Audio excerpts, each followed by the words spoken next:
Les carnets de vignoble.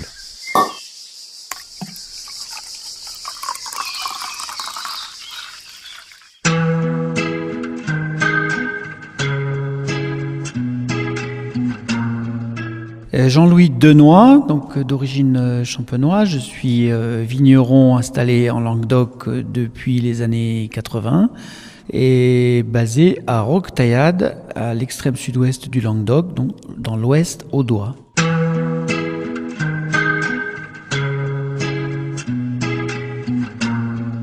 Tout à fait, alors principalement des bulles puisqu'on est à Limoux, curieusement de la blanquette depuis peu, donc c'est les bulles traditionnelles de Limoux avec le cépage Mosaque. Alors on a fait quelque chose de tout à fait nouveau avec une blanquette brute nature, donc sans sucre du tout, et de façon plus régulière, nous faisons des créments haut de gamme à base de pinot noir chardonnay, les cépages champenois.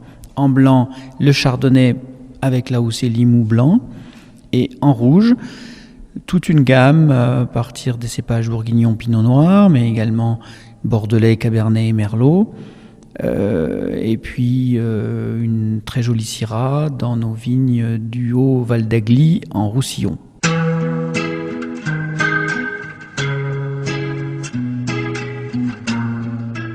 Alors moi je suis en bio certifié engagé depuis 2009. J'ai touché un petit peu de la biodynamie que j'ai abandonné parce que je n'y ai pas rencontré Dieu. Par contre, on s'est consacré depuis 2012 à produire des vins sans sulfite.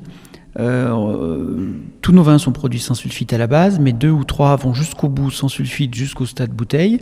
Je suis un petit peu opposé à parler de vin de nature, qui ne veut rien dire. Donc je parlerai plutôt de vin bio, certifié, sans sulfite, mais sans défaut, puisque c'est surtout une recherche de vin qui reste séduisant. Et ça ne doit pas être synonyme d'un laisser-aller qui conduirait à des mauvais goûts, des déviations.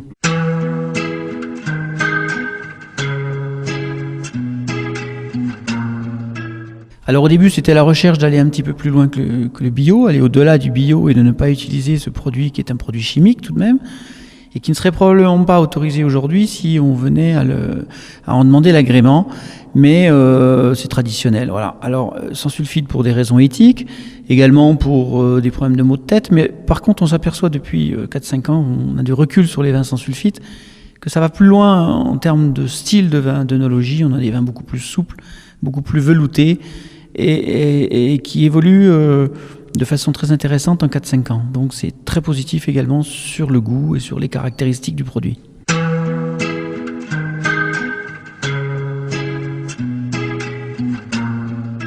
Et la stabilité, mais surtout quelques bonnes récoltes. On espère 2018, qu'on touche presque, mais enfin tant que c'est pas dans la cuve, on n'est pas sûr d'avoir la récolte, puisqu'on a beaucoup souffert avec la sécheresse principalement, un petit peu de gel l'an dernier, de la grêle cette année, on est passé à travers, mais la sécheresse bien sûr, donc des rendements en dents de scie, et on a besoin de reconstituer les stocks. Donc je pense que 2018 va être l'année salvatrice. Les carnets de vignoble.